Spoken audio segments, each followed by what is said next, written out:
11,594 ang kabuang bilang ng mga pumasa sa 2025 bar examinations. Ito ay 48.98% mula sa 11,420 na kumuha ng naturang pagsusulit noong nakaraang taon. Ang passing grade ay nananatili sa 75%. Samantala, top 1 ang taga-University of the Philippines na nakakuha ng score na 92.70 na si Jen Roniel Ray T. Sanchez. Ayon pa kay Supreme Court Associate Justice Amy C. Lazaro Javier na siyang naging 2025 bar chairperson. Sa panahon ng 3 araw na bar examinations, nakita niya ang katatagan, determinasyon at tiwala ng mga nagnanais maging abogado. During these 3 days, I was inspired and humbled after witnessing your grit, determination, and faith as you kept aiming for excellence.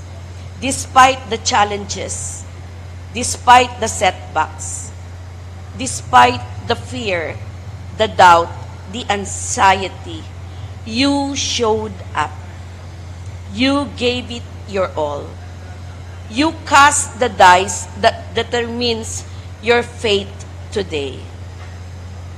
And since the final day of the bar examinations, like you, I have also spent the last 115 days in torturous wait, filled with sleepless nights, relentless prayers, and an excited, determined, and hopeful heart that for many, rather than for a few, today will mark the fulfillment of your dreams and the answered prayers of the village it took to raise you as lawyers.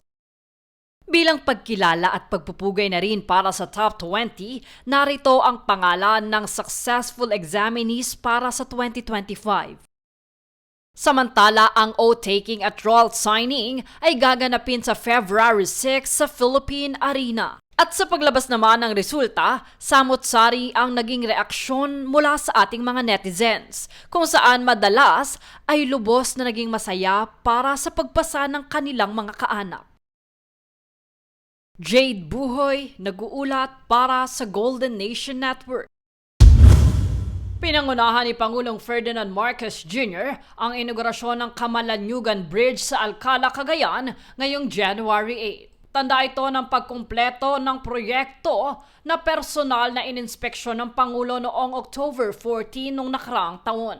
May kabuang habang 1,580 meters ang Camalaniugan Bridge na binubuo ng 1,100 meter na approach bridges at 480 meter cable-stayed main span. Direktang pinagdurugtong ng tulay ang mga bayan ng Camalaniugan at Apari at nagbubukas ng panibagong ruta sa probinsya. Layunin nitong magsilbing alternatibo sa magapit suspension bridge na dating tanging tulay na tumatawid sa Cagayan River sa hilagang bahagi ng lalawigan. Inaasahang mapapabilis ang biyahe mula Apari hanggang Balesteros mula 1 oras tungong 20 minuto. Magbibigay ito ng malaking ginhawa sa mga residente, commuter at transport operators sa rehiyon. Tinatayang 6,000 biyahero araw-araw ang makikinabang sa proyekto na mapapaigting ng kalakalan, agrikultura, turismo at logistics.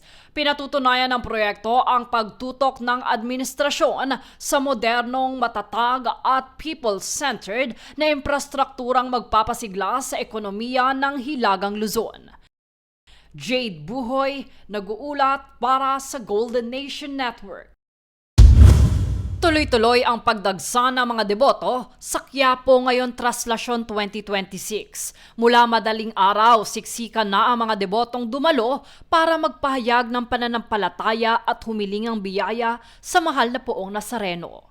Sa gitna ng init, pagod at siksikan, kani-kanya naman ang kwento ng sakripisyo at panata ng mga deboto taon-taon nang na nakikilahok sa prosesyon.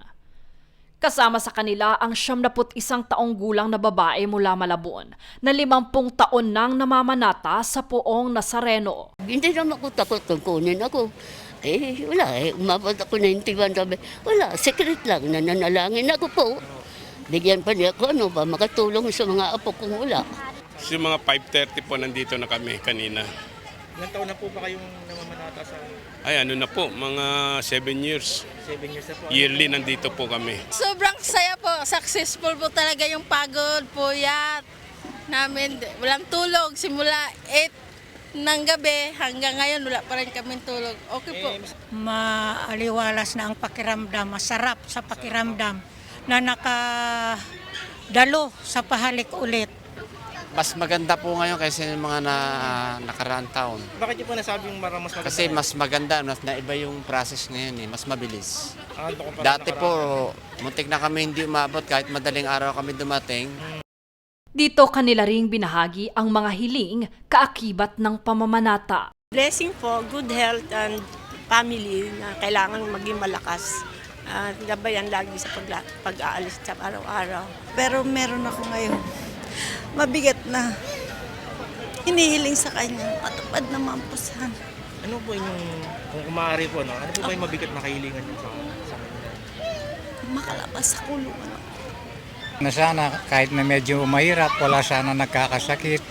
Yun ang importante. Tsaka nakakaraos lang sa araw-araw ng 3 beses. Pagalingin po lahat ng mga may sakit. Samantala, mahigpit ang pinapatupad na seguridad sa buong ruta ng traslasyon. Bukod sa pulisya at lokal na pamahalaan, nakatalaga rin ang iba't ibang ahensya para tiyakin ang kaligtasan at kaayusan ng prosesyon. Bukod pa dyan, humigit kumulang 500 tauhan ng Philippine Coast Guard o PCG ang nakaduty ngayong araw upang siguraduhin ang seguridad sa kapistahan ng Itim na Nazareno.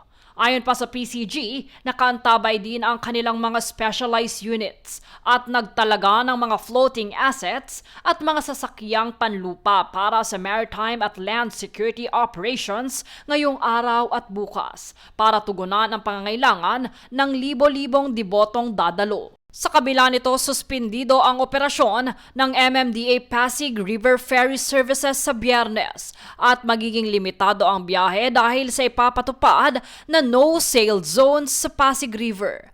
Ang biyahe ay mula Guadalupe hanggang PUP at vice versa lamang upang masiguro ang kaligtasan ng mga makikiisa sa pista. Patuloy naman ang paalala ng mga otoridad sa mga deboto na mag-ingat, umiwas sa siksikan at tiyaking may dala silang tubig at pangontra sa init upang maiwasang magkasakit habang isinasagawa ang traslasyon. Jade Buhoy, nag-uulat para sa Golden Nation Network.